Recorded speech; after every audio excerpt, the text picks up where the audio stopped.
Hello and welcome. We're so glad you joined us. I'm Sharon DiBartolo Carmack, and I'm a diploma holder of the Spiritualist National Union, and I'm so delighted to be hosting Minister Steven Upton, who is the Education and Exponents Director, and he will be answering all of your questions about awards and accreditation and education courses today. Some of you did email questions in advance. Those questions will take priority, but you are certainly welcome to put questions in the chat or when we come to a point and we ask if there are any more questions, you can raise your hand, raise your blue hand. But otherwise, if you would just put your questions in the chat. And just for those of you, in case you don't know how to work the Zoom platform, if you move your cursor to the upper part of the black border and make sure you are on gallery view, that way everybody is on the screen, or is 20 of us, and then it goes on to another page if you'd like that view, or speaker view, and the speaker will be in the center. If you bring your cursor down to the bottom of the black border, please click on participants and chat, and that will open the chat window so that you can post your questions there. All right, so we will get started on these questions for Steven. Okay, before we just launch into questions, if you don't mind, Sharon, I'd like to give a little bit of background information about the Spiritualist National Union and the awards scheme system. Perfect. This isn't something we dreamt up a few days ago or last year. The Spiritualist National Union has been granting various awards in different categories of mediumship for well over 100 years. So we're very experienced at assessing different types of mediumship. We started a correspondence college in around about 1910, and one of our earliest recorded awards systems was in about 1916, although there were awards earlier. Then it was updated in 1936, and it's been updated various times since. So it's something that we've been doing for a very long time, and we're very experienced at assessing people in various categories. At the moment, we have what we'd call 3 levels, although the first level is technically not an award. We have the accreditation level, which is the starting point for everyone, and we have 3 different accreditation schemes. The platform accreditation scheme, which is for people who want to be speakers and or demonstrators. You cannot do it just as a demonstrator. You can do it as just a speaker. And there is an SNUI equivalent scheme that runs parallel to it. There's the healing accreditation scheme for those who want to qualify as healing mediums, and there is not an SNUI equivalent of that. If somebody wants to know why, then you can ask me. And there is a church administration accreditation scheme. Again, there is no SNUI equivalent to that because SNUI isn't running churches. And it's for people specifically who run our churches in the real world scenario, about all the different ways of that you have to, things you have to understand in church management, because there's lots of legal implications. So the starting level for everyone is usually the accreditation scheme. So that's either administration, healing, or speaking and demonstrating. Now the next level up then is the certificate level, a certificate of recognition of the Spiritualist National Union. If you're going for a certificate for the administration, healing, speaking, or demonstrating, you must do the appropriate accreditation scheme first. But if you're going for a certificate in something else that doesn't have the appropriate accreditation scheme, then of course you don't have to do the accreditation scheme because there isn't one. And the highest level is the diploma. And in any of the diplomas, with the exception of lecturing, because there isn't an equivalent certificate, then you must do the certificate before you do the diploma. And before you do most of the certificates, the most common ones, you must do the accreditation scheme. So you can see it's a process that starts you off at a basic level, moves you on to an intermediate level, and then takes you forward to a more advanced level. Running parallel with that, we have a teaching award certificates and diplomas as well.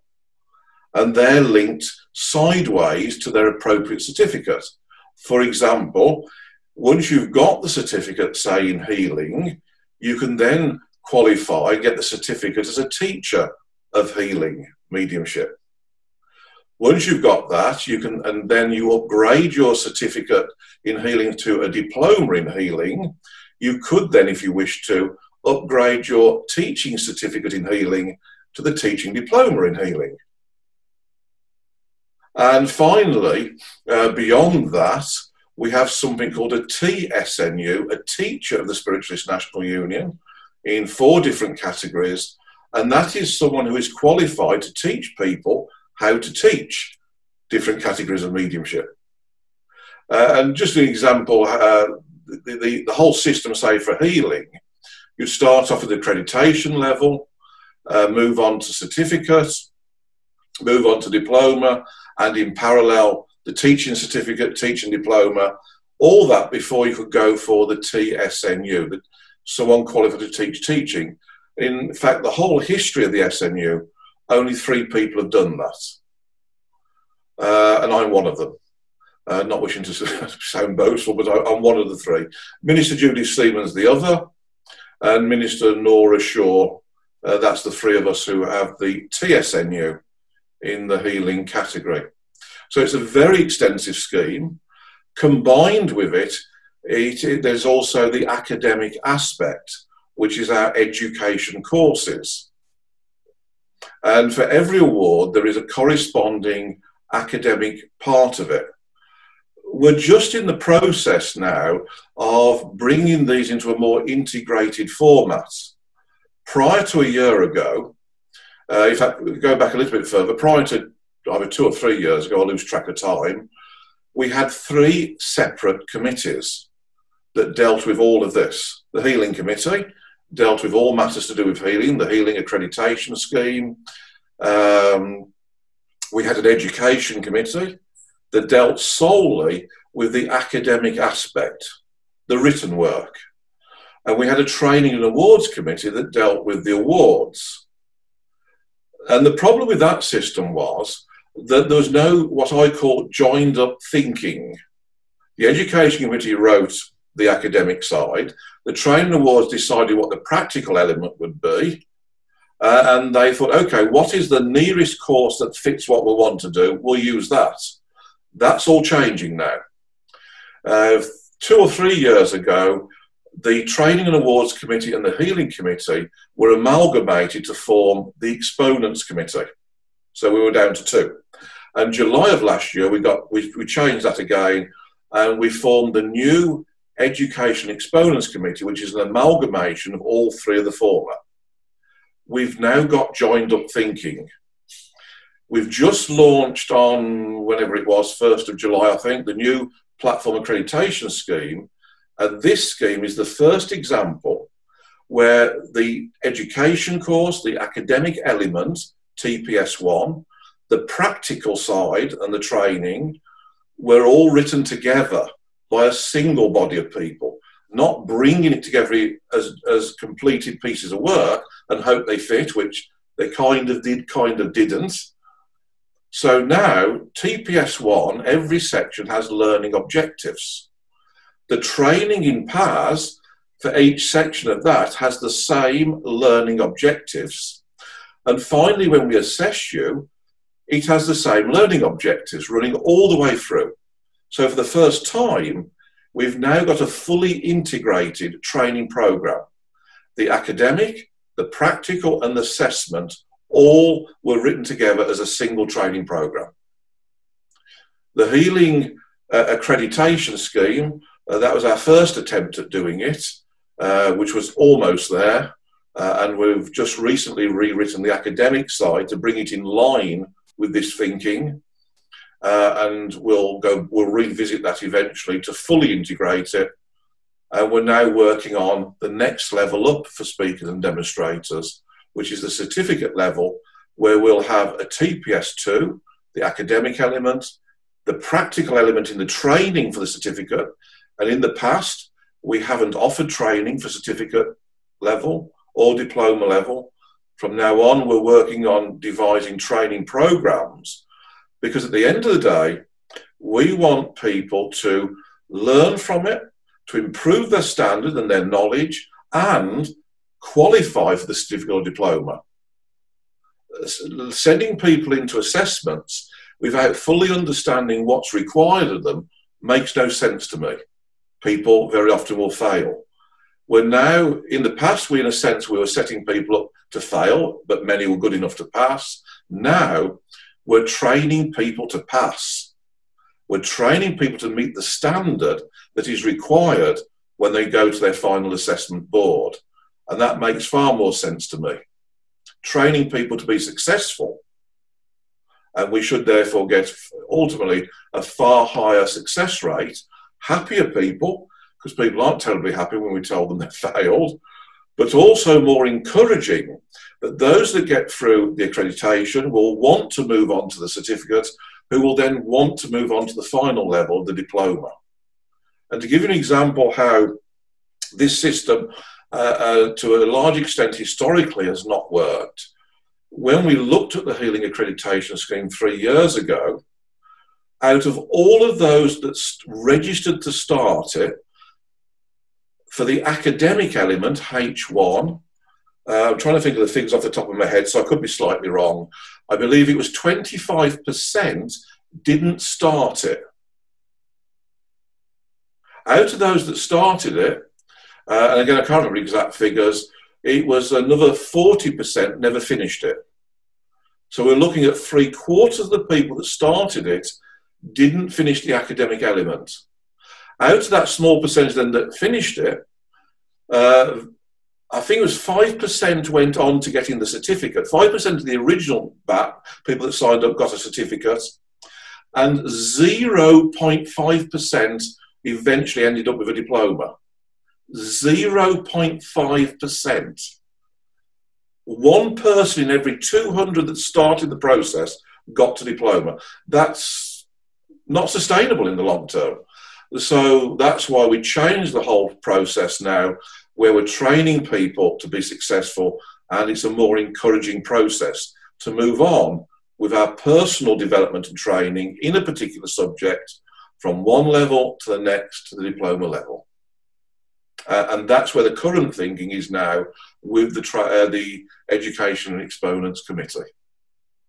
And to lead by example is always a good idea. I can't remember the exact numbers, but I think I've achieved 7 diplomas. I think it's 7 now, 2 certificates, TSNU, ASNU, Long Service Award, an Award of Merit, I think. So I've been through the assessment process myself as a candidate more times than most people, and assessed as a minister, and that took 3 days, and also as an Arthur Findlay College tutor. That was another lengthy assessment. I have sat there as a candidate being assessed, so I know what it's like to be on that end of it. It can be very nerve-wracking, particularly if you don't know what you're facing. With the new processes, when people eventually get to that point where you're being assessed, you'll know what's ahead of you. And that will eliminate, or help to eliminate, many of the nerves people face. Because I remember very clearly my first board. In those days, it was, I think I got the healing diploma in 1990. So that was 30 years ago. In those days, you didn't have to, there wasn't an accreditation scheme. You didn't have to do the certificate. You could go straight for the diploma. And I'm being assessed for the healing diploma, and I had no idea, none whatsoever, of what was involved on an assessment board. No one told you. It was a mystery. It was a secret. And they wonder why some people fail. Well, why many people failed. We don't want you to fail. We want you to be successful. So if we could have the first question, Sharon, please. All right. Thank you, Stephen. Well, that's very encouraging, I'm sure, for all of us to hear that all the programs are being redone with a an eye toward passing rather than failing. That relieves a lot of the stress. One of the first questions you already answered is about the new PAS program and wrapped in with the TPSI, so everything is packaged together. However, in the old PAS program, a candidate did 25 demonstrations and 25 speaking. Is that still the same, or has that changed? Same. Same. Okay. One thing I'd like to define as well, clearly define, is the difference between PAS and PAS-I. Okay. Because when you get a logbook for PAS or PAS-I, it's one logbook, and there's a statement at the beginning that says, for the purposes of this scheme, PAS and PAS-I are exactly the same. So the training and everything and the assessment are all identical. How do we then define the difference? Firstly, to do PAS, start with that one, you must be either a member of an SNU affiliated body or Pioneer Centre, or an IM. Now I'm going to use lots of abbreviations, so get used to them. An IM is an individual member of the SNU. Don't confuse that with SNU-I membership. So an IM is an individual member of the SNU. So to do PAS, you must be either a church member or an IM. To do PAS-I, you must be a member of SNU-I and either a church member or an IM. How we differentiate between the two is now very simple. And that is, to do PAS-I, all of your services will be online. To do PAS, some of your services will be in the real world. That's it. That's the difference. But the actual training, the requirements for the academic and the practical and the assessment are identical. Okay, thank you. Because on the website, it says there are 9 sections covering 19 subjects. So that was a little confusing to some people. Yeah, a section is a training session, not a training day. It doesn't mean there are 9 training days. When we look at the logbook for PAS, PAS-I, the 90, on a particular training session, they might cover 2 or 3 subjects. So they're still doing, for PAS or PAS-I, they're still doing a training session as well as the correspondence course. Is that correct? Yes. Okay. I'm just bringing up the logbook so I can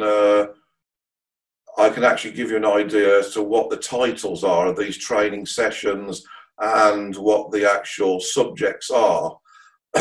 You've still got to do TPS1. That's the academic elements. The training sessions are predominantly practical. There's 9 sessions, training sessions. Number 1, history of modern spiritualism and the development of the SNU. 2, teachings of spiritualism. 3, the phenomena of spiritualism. 4, development and training. 5, speaking, preparing the address. 6, mediumship, demonstrating the evidence. 7, prayer. You see, when you're doing a section on prayer, they might do that within a couple of hours. It's not a whole training session. 8, code of conduct. And when we come to the practical side, that is actually homework. You go away and read it. And 9 is a mock final assessment board. So before you go to any final assessment board now, you'll have already done one and told if you would have passed it, or if you would have failed it, on what grounds you would have failed. And if you fail the mock assessment board, you're still entitled to go to the real board if you want to. It's left to the student's, the candidate's choice. Now, when we then look at how those sections are broken down, we have 20, including the mock fab, there's 20 training subjects. But a training session can cover more than one training subject. Okay. I'm going to jump to the chat since we're on the subject of PAS and PAS-I. Julie asks, but to do PAS, don't you have to do your final assessment in an actual church? And then for PAS-I, you do it online? No. Okay, please explain. There's nothing to explain. You can do it. You can do it in the real church or online, if you can find a real church that's open. And at the moment, there are no final assessments in real world churches this year. And I can tell you now, there won't be any for the rest of this year. We're doing all the final assessments online at the moment and have been since March. So if you're doing it online, do you automatically get the I after it? No, and I've already answered this question. The difference is where you do your services, not where you're assessed. Okay. If you do all of your services online and you're a member of SNUI, plus an IM or a church member, you get PAS-I. Understood. If you do some of your services in the real world and you're an IM or a church member, you don't have to be an SNUI member, then it's PAS. But the actual differentiation between the academic element, the training, and the assessment, there is no difference now. It's purely where you do, in which scenario you do your practice, where you actually do your mediumship or speaking. It's where you work, not where we assess you. Okay, now I understand. All assessments online at the moment, every single award at every level is being done online and will be for the remainder of this year. Okay. It's where you work, not where you're assessed. Think of it that way. Some people, SNUI members, never work in the real world. They do all of their work online. That's PAS-I or a CSNU-I. Okay, that makes perfect sense. Thank you. Somebody was asking, do you have to be a working medium already before you start PAS or PAS-I? Well, the part of the actual program is you do services. So if you've got to do 25 services as a speaker and 25 as a demonstrator, unless you're doing speaking only, then it's just 25 as a speaker. We accept that not everybody is a medium. But that doesn't. But we don't accept that you can't train to be a speaker. Anybody and everybody can learn enough knowledge and acquire the skills through training to speak about spiritualism for 10 minutes, which is the requirement for an address for PAS. 15 for a certificate, 20 for a diploma. And there are other differentials which we can go into if somebody wants me to. It's not just the duration. There's other requirements. I just need to add that. So we accept that anybody, we believe I should say, that anybody and everybody can be a speaker. That is a training and a knowledge issue. Not everybody can be a medium. Now, it was myself, actually, I claim responsibility for this. I took it to the NEC, I can't remember how long ago, it might be 10 years ago, 12 years ago, and I said to the NEC, because at that time you could do just demonstrating. And I said to the NEC, what use is a demonstrator to our churches? Because church rules require us, we must do an address, we may do a demonstration. And since then, to reinforce that, the Lord Toulson ruling, which has replaced the Lord Denning ruling, has made it more important. It's a legal requirement now for our charitable status that we have to propagate to the audience or congregation the teachings of our religion. Demonstrating mediumship is not our teachings. The address is what we teach people and how to live spiritually a spiritual life today. Mediumship doesn't do that. Mediumship provides the evidence that supports the teachings. So I said to the NEC at the time, we're allowing people to become a demonstrator only, and that's no use to a church. And I do not accept that people cannot learn how to do a competent and reasonable address. And they agreed. So we made it so you can't do demonstrating only anymore, but you can do speaking only. I forgot what the question was now. Did I answer it? Yes, you answered it. Someone else had a question about prior learning. Do you still accept prior learning? Either? Oh, sorry, I just want to go back to the question. I remember what the question was. Yeah, if you're going into PAS, you really need to be already starting to do services, either online or in real world churches, because you can't do the practical elements. What we don't want is people do, and this has happened in the past, and it's caused problems. They do the academic part of it, what used to be SD1. 5 years later, 6 years later, they start doing services. Then we're starting assessing them on the services and SD1, which they did years ago, and it's been updated. So they've learned an academic part of it that's not in sync with the practical elements. So this is where it's all joined up now. So to go into PAS, you're doing a current academic part of it and a current alongside the practical element. So you shouldn't be going into PAS unless you're all just starting, at least just starting the practical element, and that is as a speaker or a demonstrator. This should not be for people who have not yet started developing communicating mediumship, because it'll all get out of sync and won't work.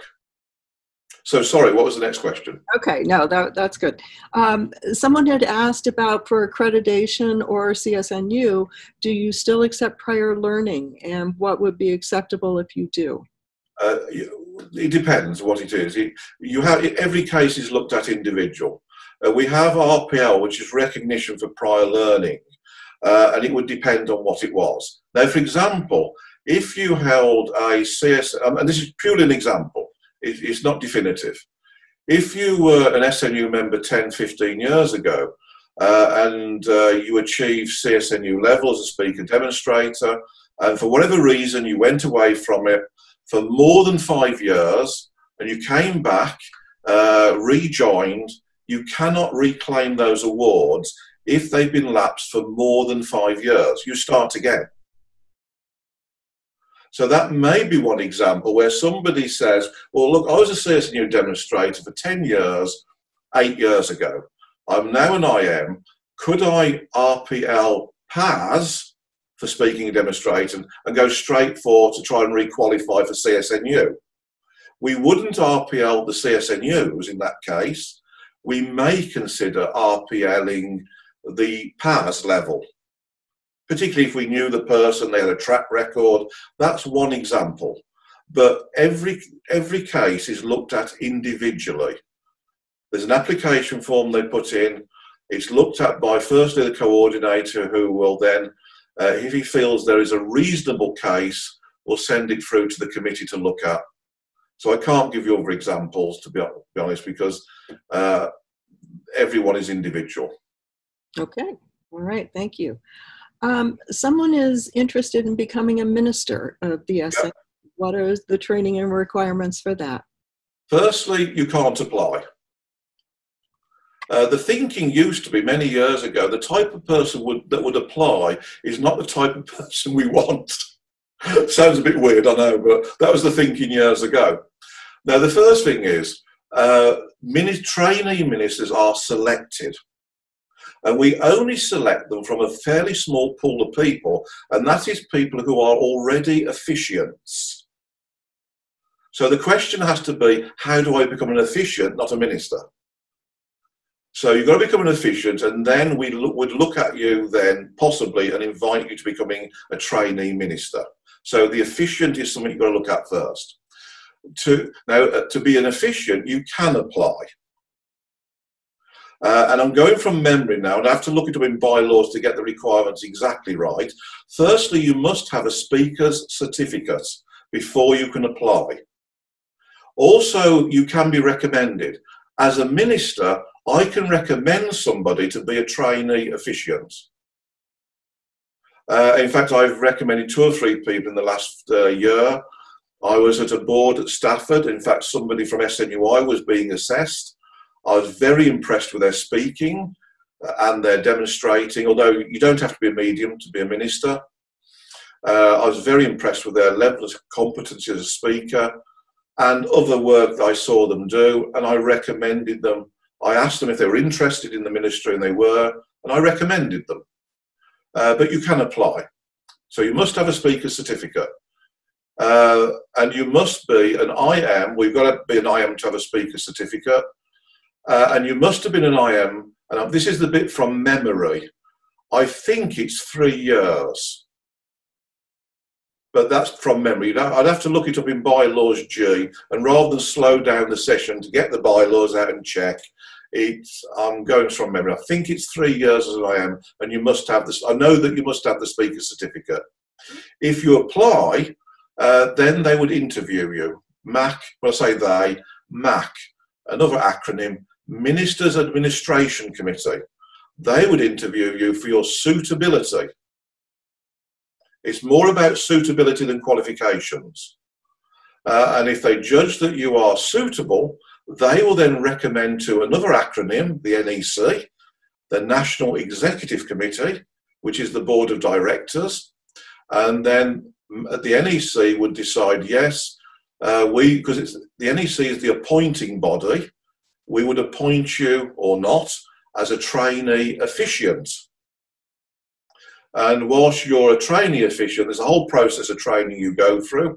Don't ask me what it is because I'm not involved with that. Also, I'm the last minister who was never an officiant. So I've not done efficiency training, so I can't speak about it. After I became a minister, things changed and you must be an officiant first. So I can't talk about the training. But I do believe there's a part of it is, there's a course, I think it's Ministerial Services 1, but the training is predominantly about conducting ministerial services, weddings, namings, funerals. I did a funeral yesterday for a military veteran. I was requested by the family to do the funeral, even though he wasn't a spiritualist. I was requested by the family to do his funeral. It was in a crematorium yesterday. So you're trained to do things like that. Blessings. In spiritualism, we don't do christenings. Do you know why we don't do christenings? Because we're not Christians? Absolutely. We do namings. And we don't use water as they do in christenings. You know why we don't use water? That I don't know. Because water is used to symbolise the washing away of original sin. And we don't believe in that. We believe everyone is born perfect. Every soul that comes out of the womb is absolutely perfect. It's as we go through life we mess it up. But you can't be born with sin. What we use is flowers, because we believe flowers is God's gifts to us, the beauty of flowers in nature. And what we do, we read the flowers. Did you know about flower readings? I've heard of it. Yeah, I like them actually. I like doing flower readings. And we can also do namings for adults, and we can do them for babies or children. You can do them for anybody. But as the person conducting the naming, we don't just name you your given name that your parents have given you, that's on your birth certificate. We give you the spirit name. This is the name you're known by in the spirit world. We give you that. But also as the minister, I will have to decide what flowers I need. And it comes purely inspirationally. I'll very often dream about it before the service, or it just comes to me, as mediumship often does. I know what flowers I need. And an example, it could be the nature of the flowers, or it could be the colour combinations.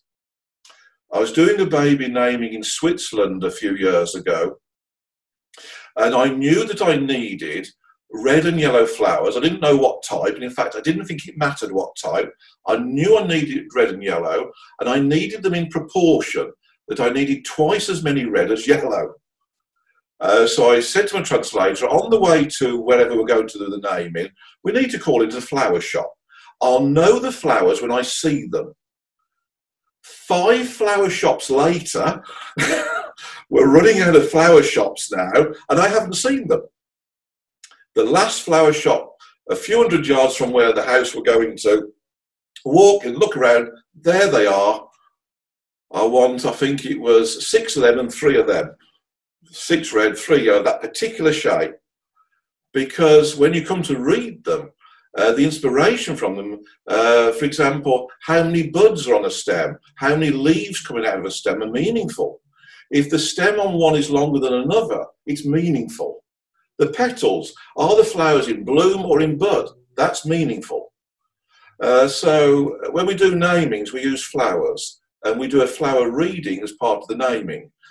So as part of the training for an officiant is learning how to do these very special official services, ministerial services. Funerals, weddings, namings, blessings, the whole lot. Same-sex blessings, same-sex weddings, if it's legal in your country. We've done same-sex, what we used to, before it was legal for same-sex marriages, we've been doing same-sex friendship services and blessing services for decades. We've never had a problem with that. But legally, we couldn't do same-sex marriages until fairly recently. Interesting. Interesting. Yeah. Right. So if you want to be a minister, you become an officiant first. And if you're really good, somebody will spot you and think, that person needs to be a minister, and someone will recommend you. Okay. All right. Very good. You were talking earlier about diplomas being the highest level you can go, but so many of the diplomas require advanced courses, and I don't see the advanced courses online anymore. No, there's very few of the diplomas require advanced courses, only the A diploma. At the moment, the writing diploma is suspended as well. Lecturer's diploma, I think, without looking, I can't remember. But the diplomas that virtually everybody goes for do not require advanced courses. The diplomas that we are doing generally, the odd healing, speaking, demonstrating, the most common, private sittings, none of these do you need advanced courses for. The problem with the advanced courses, and the reason why they're suspended, is because they're so out of date. There's so much of the education side out of date. I'll give you an example. The admin diploma. This is running our churches, also running the union. At the diploma level, there's accreditation level, it's about running a church. Certificate level, more in-depth running a church, and at local district level, diploma level, we're talking about running the union. When we looked at the course G1, which was for accreditation level, and I only looked at this in the last month or two, we're rewriting it now into church management, church leadership and management. It's going to be CLM1, church leadership and management 1, so G1 will disappear. We're already working on it. But G1 was based upon 2014 church rules, whereas currently churches are running on 2018 church rules, and we've just finished writing the 2021 church rules. So somebody studying for the platform accreditations, the church administration accreditation now, is working on a set of rules. There's already one set out of date, and will be 2 sets out of date next year. And the bylaws they're working on were based upon 2010, 10 years out of date. That's what we're faced with at the moment with a lot of these courses. But you can't rewrite these courses overnight. So that's the issue. So we took the decision, because very, very few people are doing advanced courses or awards that require them, to suspend them until we can get round to doing something sensible with them. Okay. All right. That was the emailed questions. Now we'll go to the ones in the chat. Eva said to do the PAS, it used to be required to do SD1 and SD4. Actually, it was only SD1. Only SD1. PAS. SD4 is for the certificate. Right. So is SD4 going to be the TPS2?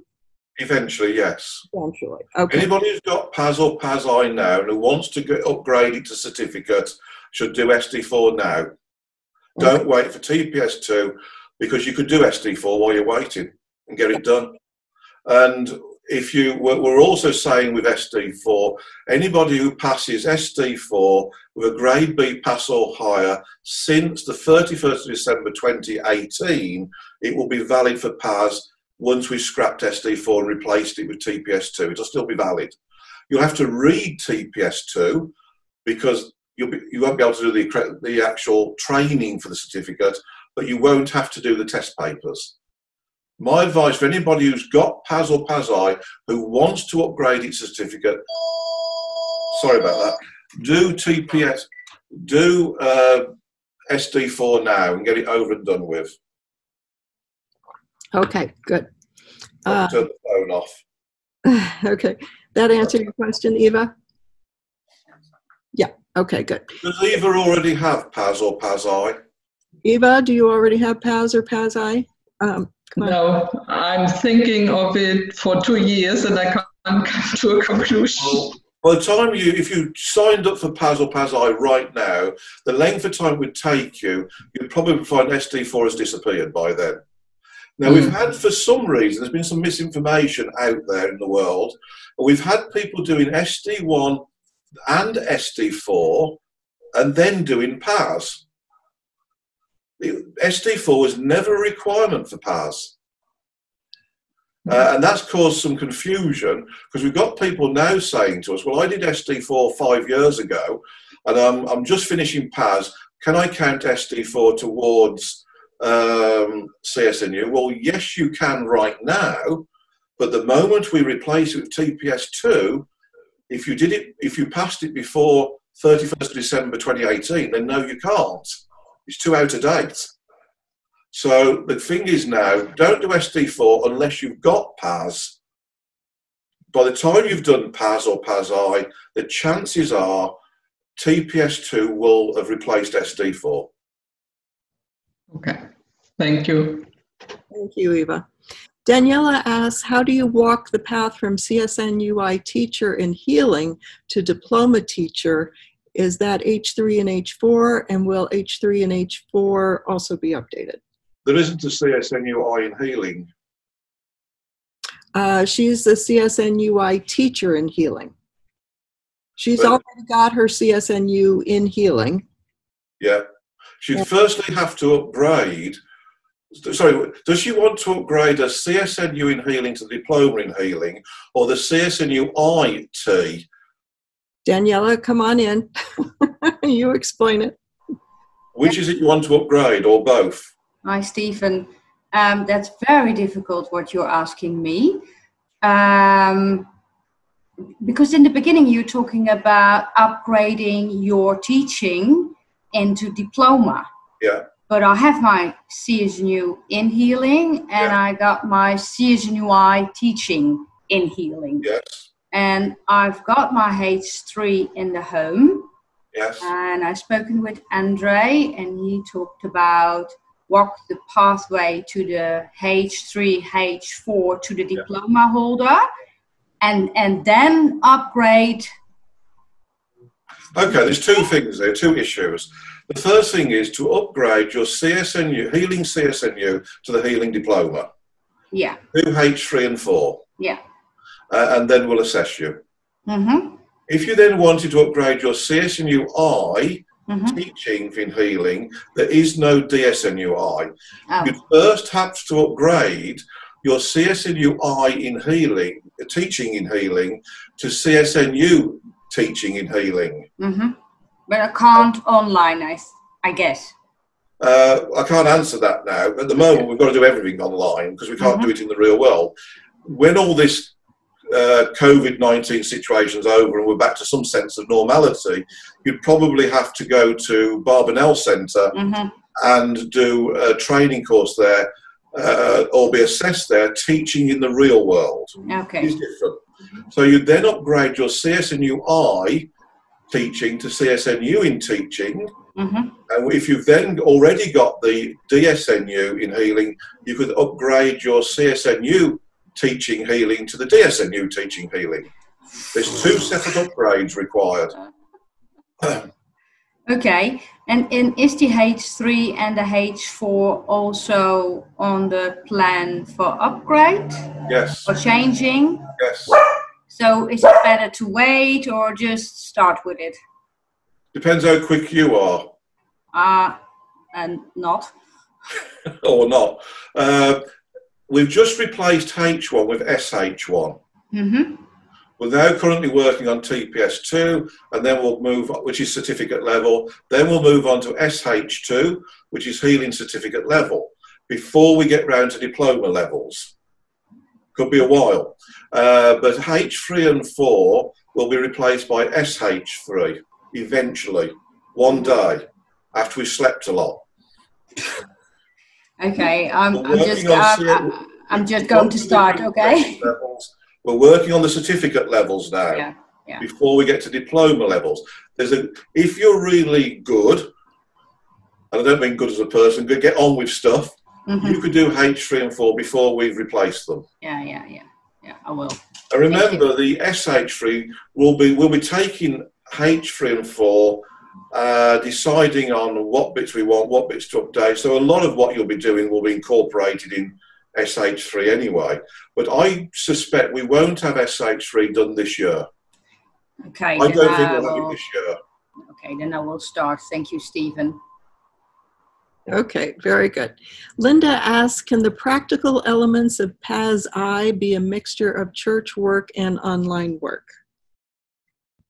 Yes. Oh, so no, not PAS-I. PAS, but not PAS-I. PAS-I, all of your services are online.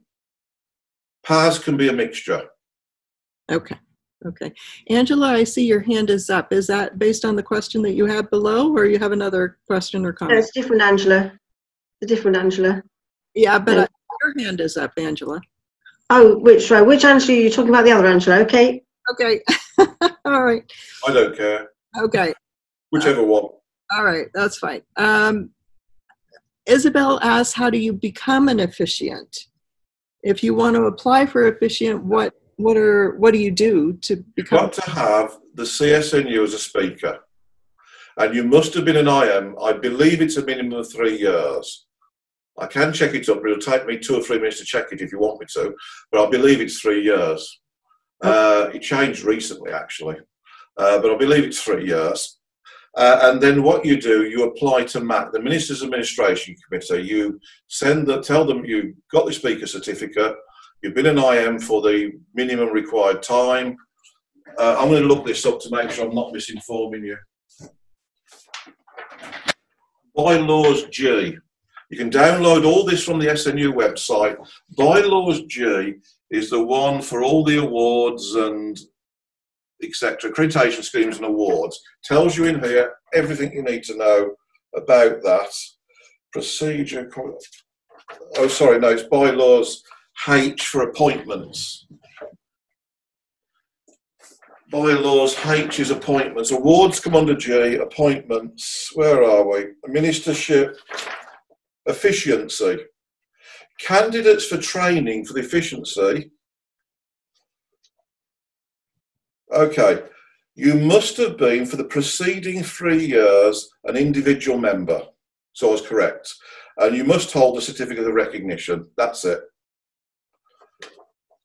So that is correct. 3 years, you've been an IM for 3 years and you've got a speaker certificate, you can apply to become a trainee officiant. Now then, before you are appointed as an officiant,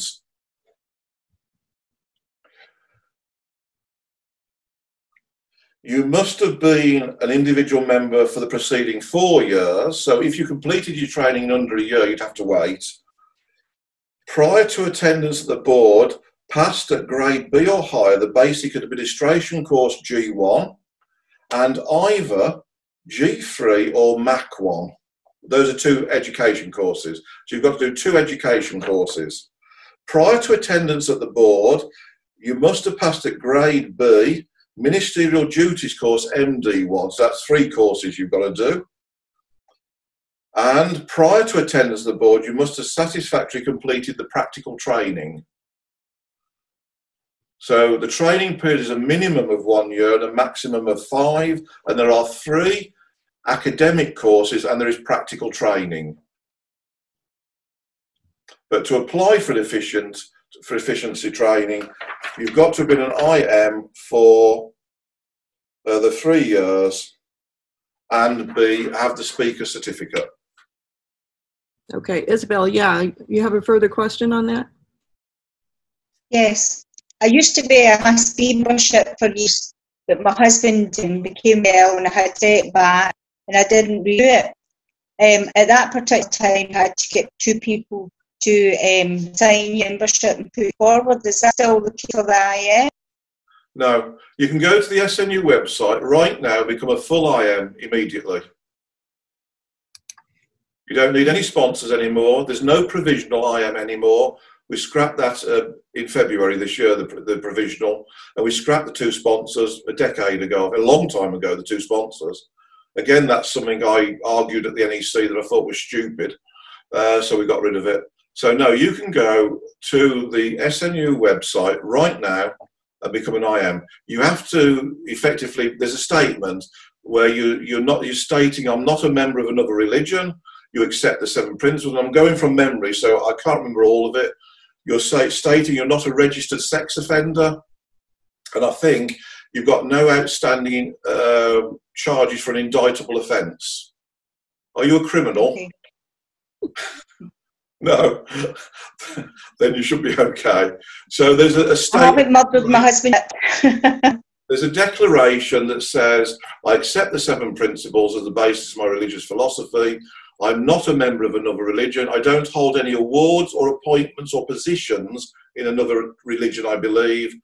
And I think that I've got no outstanding offences, no unspent convictions. That's it, for an indictable offence. No unspent convictions for an indictable offence. Okay, and I still keep my Dutch membership in alongside the IM membership. You can't have Dutch IM membership. There's no such thing. Are you an SNU No, member? I still keep my church membership running alongside my IM membership. Membership. Don't confuse church and IM. They're 2 separate things. Right. What church are you a member of? That was a question. Kind of invites Church. Sorry? What church are you? Spiritualist Church. Sorry, I'm talking. Say it again. Kilmarnock. All right. Spiritualist Church. Kilmarnock is an SNU affiliated body, so that's okay. You keep your church membership.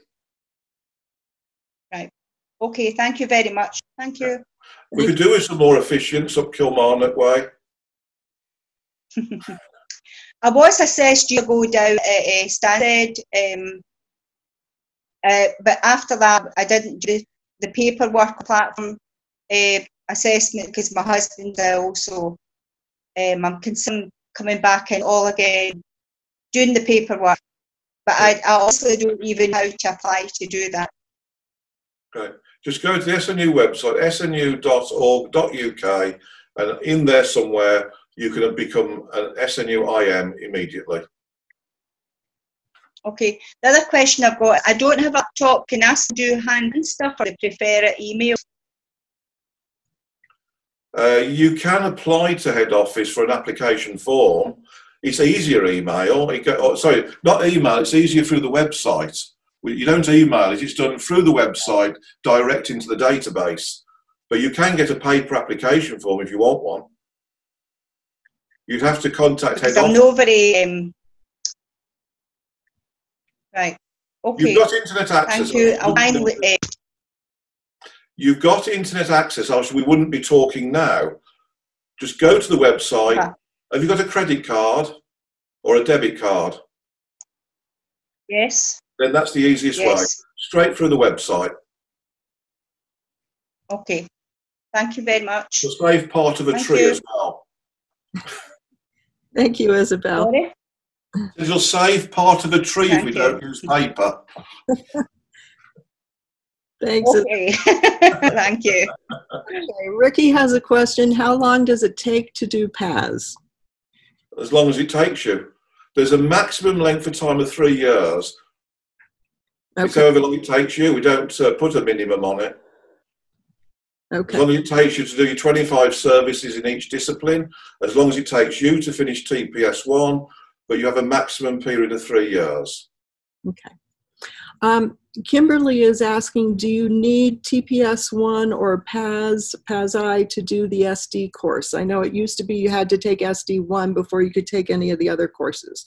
Is that still true? No. So someone could... Depends what other courses you're talking about. Okay, but if somebody wanted to just take SD2, there's no prerequisite anymore? Shouldn't be. And I'm uncertain about my answer to that one, because this isn't something that's cropped up in a long time. I know there was at one time. I don't believe there is. If you're doing them as standalone education courses, I believe you can do any one of them at any time you like as standalone courses. Okay. But I could be corrected on that if I went then back to the committee and just double checked. But I think and I believe you can do any education course at the moment as a standalone course if you choose to, because you just want to do. I did SD1 a few years ago, not because I needed it, because I just wanted to do it. So I believe you can. Okay. Angela Foster, did you have a question or comment? Actually, I've got two questions. Just to confirm that if you wish to renew your membership online, that you actually leave off the first two numbers, because that's causing a lot of confusion. The first two numbers actually relate to your district or your... No, you'd have to include them as part of your IM number. There seems to be a problem with actually putting the numbers in online if we don't leave those two off. That's all. But that's what I understand. I don't know. That's to do with head office. That's an administrative thing. If there's a problem, a glitch with the website, I can't answer that. Head office would have to look into it. But they need those two numbers, because if you take them off, you can have 14 people with the same IM number. 15. You can have 15 people with the identical IM number. The first two digits tell us where you are. 1 to 14, 0, 1 to 14 is different district councils. As you found out today, you're 02 at West London. Yeah. And if it's 15, it means you're overseas. We need that number to know where you are. And the remaining numbers could be duplicated. Okay, thank you. So you could be renewing for somebody else. I'm sure they'd be pleased if you paid their renewal. That has been a bit of a problem. The other thing, one course that I really enjoyed was the S5 one, which is about other religions. Yeah, I like that one. But the problem with that was it was very badly laid out, so it was very confusing. Yeah. And actually, I found it easier. I spent a bit of time actually putting it into tables and found it easy that way. Will you actually be looking to rewrite that one? Yeah. So will there be less content, or will the content be changed? That's diploma level course. I can't talk about what we're doing with it. It's purely, I'd be just purely guessing. I just don't know. We're at certificate level at the moment. We're reviewing everything. All I can say is yes, it will be done eventually. That was a really interesting course. It'll end up as part of TPS3. Okay, thank you. That's the plan, but the plan can change. No plan is cast in stone, because in the light of experience and new knowledge, we change the plan. We're learning as we go along with a lot of this stuff. We might have a better idea. But at the moment, the intention is the diploma level for speaking demonstrator will be TPS3. Okay, thank you very much for that. And thank you, Angela. And we have a question. Just carrying on slightly, you'll start seeing all the courses, how they're linked. For example, SH1, it says on the front cover, accreditation level course. TPS1 states accreditation level course. When we launch TPS2, it will state on the cover certificate level course. So this is where we're joining them all up again, so that each education course, you can see clearly from the title what level it's at. We created for the trainers, and anyone can buy these from head office, Q&A cards as part of the training for PAS. And the cards have a colour border, green, red and blue. We're colour coding everything. When you look at the logbooks for accreditation schemes, they've got a green theme. For certificate level, logbooks a red theme, diploma level blue. When you look at the Q&A cards, the borders are green, blue or red. And that colour border tells you what level of question this is in the training. If it's an accreditation level question, certificate or diploma level question. Because we could have a PAS candidate in training who are finding the accreditation level questions really easy. So the trainer might then select certificate level questions for them, or even diploma level questions. There's no point in giving people stuff they can do easily. They're not learning. We need to stretch people. So you'll see this colour theme running through what we're doing. Green, red, blue, accreditation level training and academic courses, red for certificate, blue for diploma. This is what we talk about, joined up thinking right across everything we do, top to bottom, left to right. Okay. All right. From the other Angela in the room, she wants to... I want to tell you something else we're doing.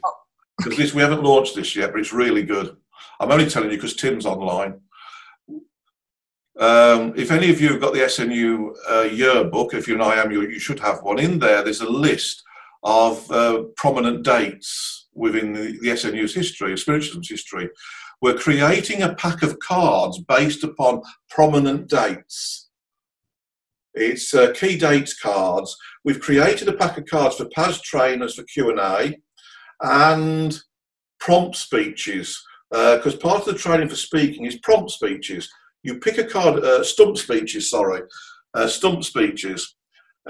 You pick a card at random, and on it might be one word. And it's right, okay, you've got that word, now do a talk on it for 5 minutes. It's a stump speech because you've no preparation time. This is about accessing inspiration. So you're given the word from a card at random. So we've created a whole pack of cards for stump speeches. If any of you are teaching speaking at any level, you can buy this pack of cards from the SNU. Where the college is reopened, they should sell them in the college shop. But they should be on the SNU website now, hopefully. And the Q&A cards are very good. When we launch TPS2, the trainers for that will be issued with the key dates cards, and the packs of cards will be sold to anyone who wants them. These are training aids. So if any of you are wanting to do church services, of course you've got to do the speaking. These key dates cards gives you good prompts. The Q&A cards will help you, and the stump speech cards help you.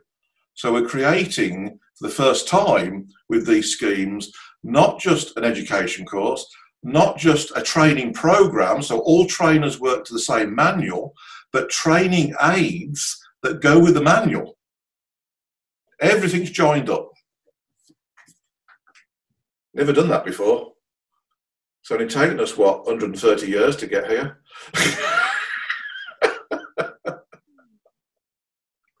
All right. The other Angela in the class wants to know if there is a place on the website with all the acronyms and what they mean. No, this is part of your development. You have to learn them as you go along. Ricky wants to know your spiritual development, learning about all these little acronyms and that we have. We've got lots and lots of them. Yep. AMSNU. I'm an AMSNU, LSSNU. I can't even remember them all now. ASNU, TSNU, besides being a minister. But ASNU is an assessor of the SNU. You can get a CSNU-A, a DSNU-A, and then you can upgrade to ASNU. And ASNU is someone who is trained to be able to assess all awards at all levels. A CSNU-A is trained to assess their own disciplines that they've got the CSNU in at CSNU level or below accreditation level. A DSNU-A can assess up to diploma level in the disciplines they hold, whereas an ASNU can assess all disciplines at all levels. TSNU is a teacher of the SNU. We teach teachers, teach people how to teach mediumship. AM, Award of Merit. We grant awards of merit usually once a year at the AGM to usually 1 or 2 people a year, and it is for service to spiritualism at national level or international level, a minimum of 10 years membership, but they have to have done something. I got the Award of Merit for creating SNUI, and at the same time, the same year, the Spiritualist Memorial. I was responsible for that at Stafford. So for the 2 projects, I was granted the Award of Merit. LSNU, long service, 25-year service to spiritualism, not membership, service. GSSNU, gold service, that's 50 years service. And a DSSNU, diamond service, which is 60 years service. And I do stress, not membership. You have to do something in that time, not just be a member. And when So will we've you got be getting that award? Sorry? When will you be getting that award? Oh, the diamond one. I don't qualify for the gold one. Oh, I can't remember. I can't remember. I got the long service one. It was a while back. I think it's. I've been involved in spiritualism since '71. So next year it's 50 years. But I haven't been serving spiritualism since I think 1980. It'll be a while. So it'll be like 2030 before I'm entitled to the gold service. And when you qualify for the gold service, you also don't have to pay the membership fee anymore, unless you want to. Your membership fees are remitted for life, unless you choose to pay them. Which you will. I don't know. Depends how much money I've got at the time. All right, Rick. Rick. I think it's about, I think it'll be about 2030 I'm entitled to the gold service. Okay. I'm still here. Ricky asked how and if can we get the SNU programs recognized in Canada? Recognised by whom? And so, Ricky, what do you mean by recognized? You can unmute yourself. I'm not even sure how to ask this question, but if I'm doing Canadian or maybe any other country would do all this certification, but as far as I'm aware, and I might be wrong, it's not recognized by Canada, so I could have it on my business card and my, but. Okay, if you achieve a CSNU or a DSNU, you should put that on your business card after your name. You know, Ricky, I don't think that's your surname, 3 Red Eye or something Connect. I don't think that's your name, but Ricky Smith, CSNU or DSNU, you should put that on. The SNU mark is recognised worldwide as an achievement, as a level of competency within the categories that people hold. It's recognised as second to none worldwide by most organisations that are interested or involved in this. That if you've got a CSNU or a DSNU as a speaker or demonstrator, you are recognised within spiritualism, usually by other organisations, as being competent. But so when you say recognised in Canada, we've got to ask the question, recognised by who? Yeah, I'm just getting to know all of this. I mean, just have a beginning of an understanding, or so I'm not sure if there is any body that would recognize or is that's what I said. It's a bit of an ignorant on my part, but for instance, I've had hypnotherapy, so we don't have a regulatory body in Canada, so we are IMDHA, International Medical Dental Hypnotherapy Association. So I'm wondering if there is any body, a regulatory body. I don't think we have one in Canada. Yeah, we are self-recognized. We are a chapter that would be SNU to Canadian. No, we are a self-regulatory body. SNU awards are generally recognised within the movement worldwide as being of the highest standards. I'll give an example as to how other organisations recognise us. A few years ago, we had some people come from Argentina to Stansted. They wanted to look at how we regulate and control and issue awards and diplomas, etc., because even in Argentina, they said we are recognised as the leading body in doing this. We have long experience, as I say, over 100 years experience in training, development and assessing. So we are generally recognised within the movement. But that's not like an official recognition by any government body. We are self-regulating, and if you qualify for an SNU award, you can put those letters after your name regardless of where you live. And anybody that understands what those letters mean will generally be involved in spiritualism, and then what we call the SNU mark, CSNU, DSNU, etc., is recognised within the movement. But it's not an official recognition, it's a generally accepted recognition that you have achieved a given standard that is regarded as very good. You're also subject to regulations and rules and codes of conduct. If, for example, you're doing a private sitting for somebody, and they were to complain about the standard of your mediumship, we would investigate it. And if necessary, we can remove someone's certificate or diploma if they are no longer meeting the required standards. You don't get them for life. So there is a complaints procedure. We police it ourselves. We will investigate complaints against award holders. We will reassess them if necessary. I've been on boards where we've reassessed people who've had diplomas. I remember reassessing somebody with a speaker's diploma. They'd had it for 5 or 6 years. We'd had complaints about them. We brought them to an assessment board. They failed. The diploma was removed. So that's why these awards are regarded in such high esteem, because you don't get them with your groceries when you go to the supermarkets, and you're not granted these letters for life, having just turned up for a course for a weekend. I work all over the world, and I've seen people with some beautiful certificates, and then they tell me what they had to do to get it. They attended a weekend seminar and get a beautiful certificate for 2 days. To get a CSNU as a speaker and demonstrator in the SNU is going to take you, firstly, accreditation scheme. That's going to be probably at least 2 years, and then maybe another year to 2. So 3 or 4 years to get to certificate. Diploma, you could be talking at least 5 years to get a diploma as a speaker demonstrator. I've known people get things that they think are the equivalent in 2 days. This is why the SNU mark is regarded in such high esteem. It takes time, a lot of training, and you've got to be good to get one. And that's why when you get one, it's worth having. It's a real achievement. Thank you very much. Can I ask one more? Yeah, sure. I'm not going anywhere.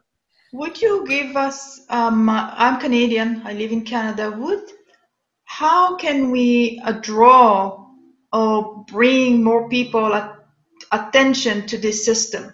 Because as I understand, we don't have many. Where in Canada are you? I'm in Vancouver, BC. Okay, we've got a church on Victoria. Yes. We've got a church there. In fact, I've worked there with Simon and Brian. We've got a church there. How can you get more people involved? Is by setting an example, by you setting an example, showing people how good you are as a medium, the training you've received that brings you to a very good standard, and people will ask you.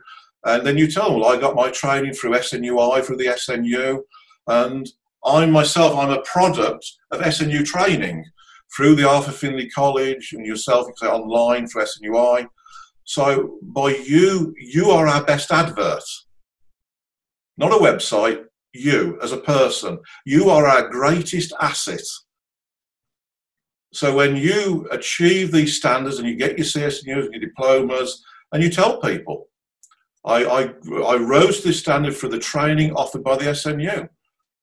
The SNU, in a sense, from a mediumistic point of view, and through a lot of hard work on my part, I have to add, they didn't give it me, but through their training, they've helped me become what I have become today.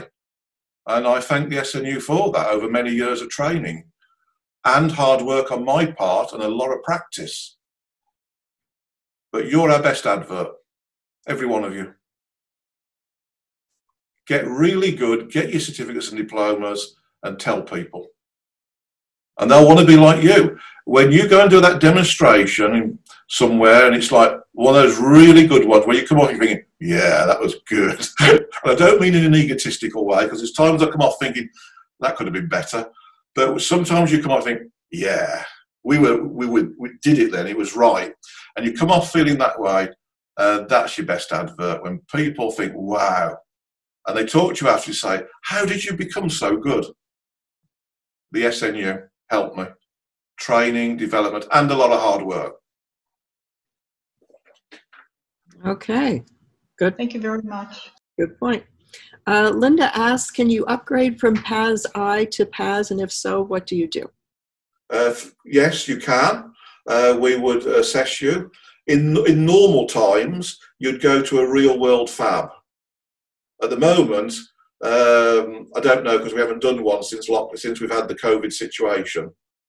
We would actually decide that when we get an application for it. But under normal circumstances, when the churches are open, you'd have to go to a real world fab. We'd have to see. See, there's big differences between sitting here like this and doing an address and doing it on a public platform. You have no idea how I'm dressed below my waist, or even if I am dressed below my waist. I was on here yesterday doing something, and I had shorts on. I wouldn't do a church service in shorts. I wouldn't do a church service dressed in this shirt. So dress code is a lot more important, and we can fail people on bad dress in a real church. Less so on here, because we've no idea if you polished your shoes. Now, I wouldn't necessarily fail someone for dirty shoes, but it would be a correction point if I saw dirty shoes on the public platform. So there are differences. Also, when we're online, we are kind of tethered by that camera. I can't go moving around like some mediums do, pacing all over the platform. I'll go off camera. The microphone volume would be going up and down. So we're kind of tethered here. A lot of mediums pace up and down the platform, and if it's excessive, we will fail them. So platform presentation is a very important part of the assessment for PAS and CSNU, whereas for PAS-I and CSNU-I, there is no platform presentation, but there's a different things we're looking for when people do it online. So there are differences in the assessment there. In front of a real audience, how you find your recipient, as opposed to doing it online, how you find your recipient, two totally different disciplines, how you do it. In a real church, you're left to find them yourself. And if you've got the correct recipient, that's very important. On PAS-I and CSNU-I, the information finds the recipient, and the person chairing it should be controlling and watching the blue hands. And when it's down to one or two, informing the medium. The medium should not be looking for those blue hands or looking for recipients. They focus on their link with the spirit world, provide the evidence, and the evidence finds the recipient. But on a real church platform, you're on your own. You've got to find them yourself, again in a similar way, based upon the evidence. But you've got to deal with people who say, oh yes, it's for me. I can't tell you how many times this happens. And you say, oh, can you accept, you say, I've got someone here who is, I don't know, this is someone's father, and this, and this, and this, and the name's John. And they pass with a heart attack. I'm making that up, by the way. And somebody says, oh, yes, it's for me. And you say, okay, you can accept all of that information. Oh, yes, except that it wasn't my father, and his name wasn't John. But the person I'm thinking of passed with a heart attack. That's not correct. I can see Wendy smiling because she knows exactly what I'm talking about. Because that happens in church. It happens on SNUI, but the chair controls this with the blue hands. But in a real church, you've got to control that, and you've got to have the strength to say to them, no, I'm not with you. The person I'm communicating with is a man. It's someone's father in this room. He passed with a heart attack, and there must be a close connection to the name John. You can't just take this on someone who had a heart attack. It's wrong. You're the wrong person. But too many people think, oh, at last, I've got someone. And then they try to work it, and they get lots of no's, and they're trying to make it fit. They've got the wrong recipient, and they'll fail. So there are different skills you need to learn for PAS and CSNU demonstrator than for PAS-I and CSNU-I. So they are different. And I don't know if we would do an upgrade from CSNU-I or PAS-I to full PAS or CSNU online, because we'd need to see you on a platform. And I'm just taking that from my head. We haven't had an application, and the decision hasn't been made, but I would suspect that would be the answer. We need to see you on a real platform, and how you cope with what we call the church hoover. You know what a hoover is? A vacuum cleaner. The church vacuum cleaner, there's one in every church, usually on the back row, and they hoover up all the loose messages. They know everybody in the spirit world, apparently, because there's always somebody in a church that knows everybody. And you have to learn how to deal with them in a nice, polite way. And I'm sorry, I'm not with you. There's somebody else in this room. Why would the spirit world give me that this is a father when it's not your father? We're dealing with an intelligence in the spirit world. Where we can go wrong is our interpretation of how we acquire the information, but the spirit world doesn't give us false information. So yes, if we were doing an upgrade, that's what we would do normally. Right now, at the moment, I suspect we possibly couldn't do an upgrade, but we haven't had one anyway apply. So we've not been faced with the decision to make it. All right. But yeah, in Canada, I've worked a lot in Canada. I've worked in the Toronto area a lot for the last dozen years. Unfortunately, the person that was organised it's retired last year, so last year was my last time in Canada. But Simon and Brian, very good teachers in Victoria, but also Janet No Havock's church on the other coast of New Jersey. I go there every March, and they've got a second church now up in not far from Niagara Falls area, up in New York State, not far from Buffalo area, which is not too far from the Canadian border. There's a lot of us from Stansted who are working at both those churches. So it may be worth considering them, or of course one day getting to Stansted, which is always worth going to if it's affordable. And in the meantime, SNUI. Okay, Kimberly, I think we answered your question. You said you want to do SD3, and as a standalone course, you can go ahead and do that. Isabel wants to know how she gets her membership number for her SNU church number. She joined SNUI as a non-member and didn't have that information. There isn't a church number. They don't have numbers. Okay, there is no church number. Okay. No. All right. There's no number for SNUI either. Your unique identifier for SNUI is your email address. So we didn't see the need to have a membership number as well as that, because it's like two things to remember. So your unique identifier for SNUI is your email. There is a membership number for IM, and also Healing Accreditation has a number. But there's no membership numbers for churches unless an individual church has created them themselves. But there's no requirement for one.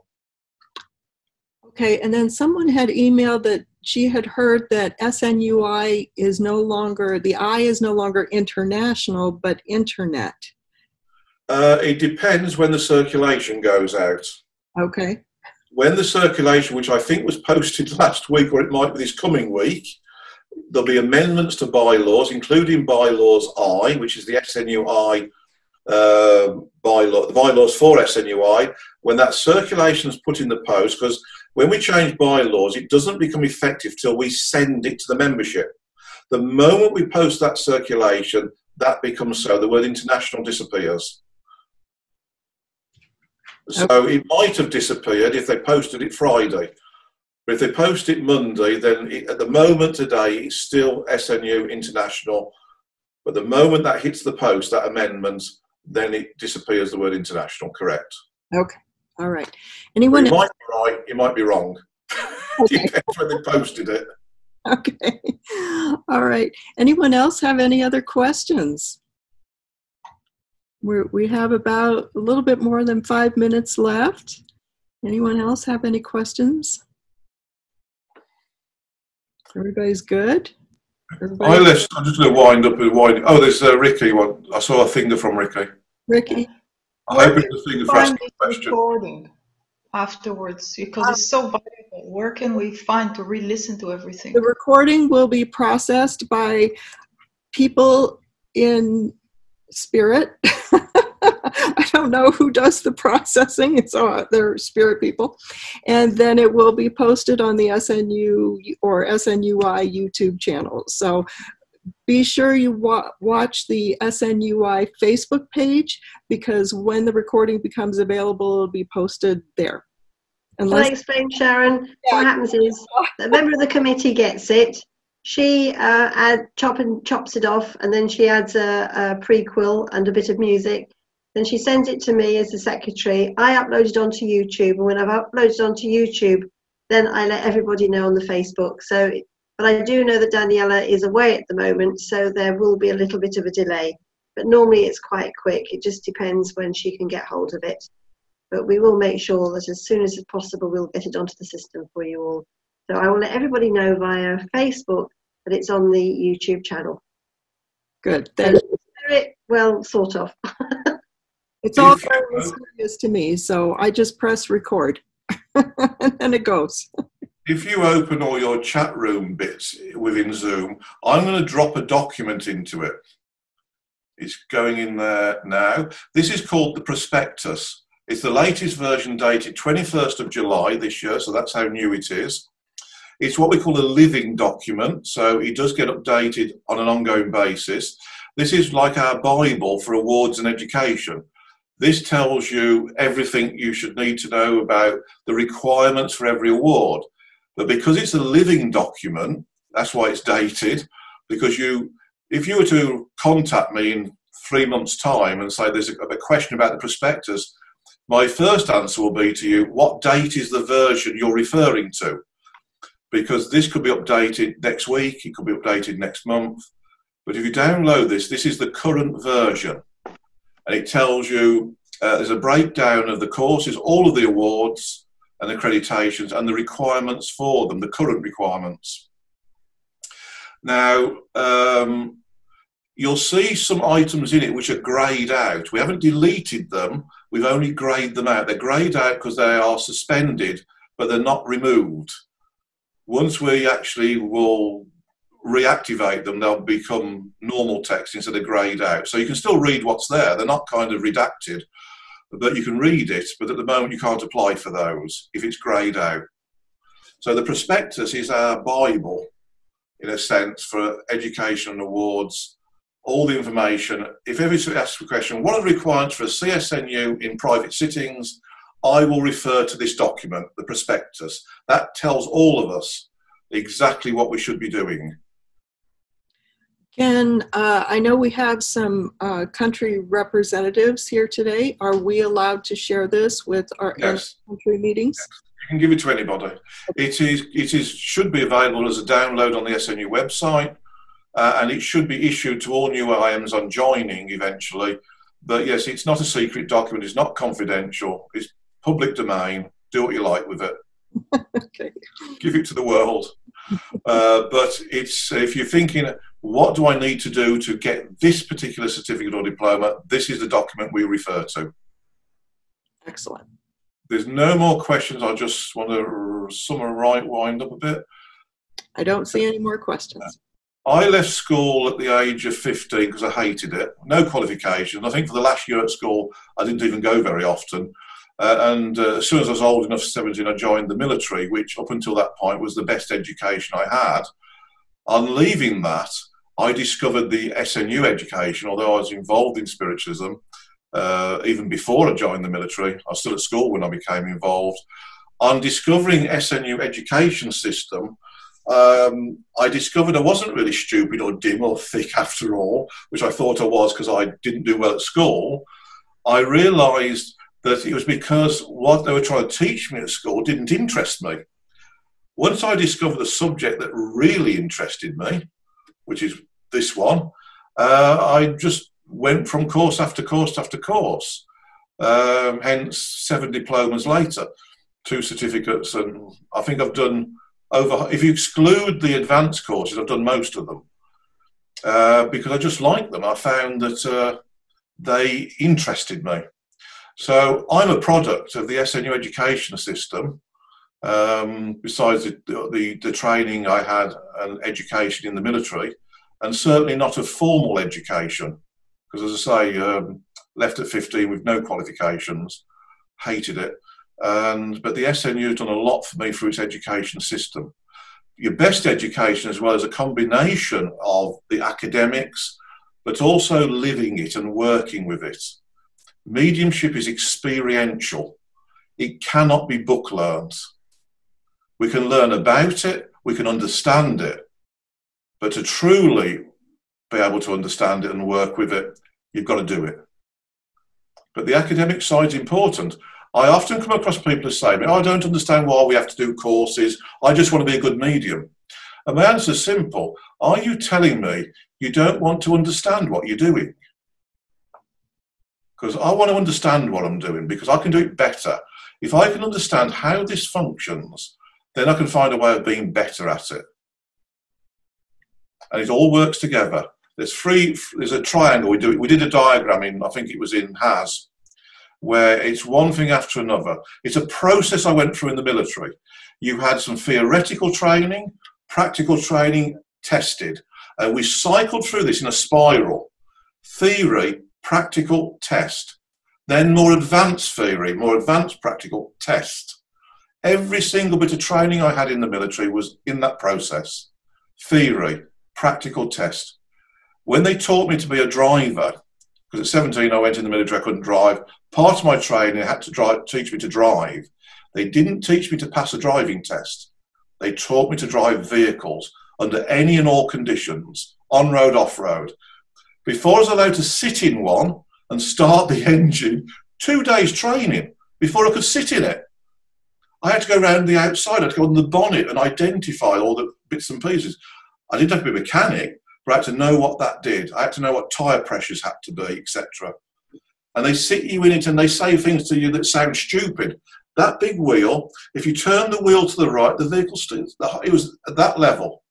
And then I had to sit in a simulator to test my braking reaction. So theory, practical, test. And that's the model we're using now in HAS and the new PAS and everything we do as we go forward. Theory, practical, test in this spiral, working our way upwards. And it works well. Thank you. Well, thank you. We certainly appreciate your time and your knowledge and sharing it with us. I've overrun by a minute.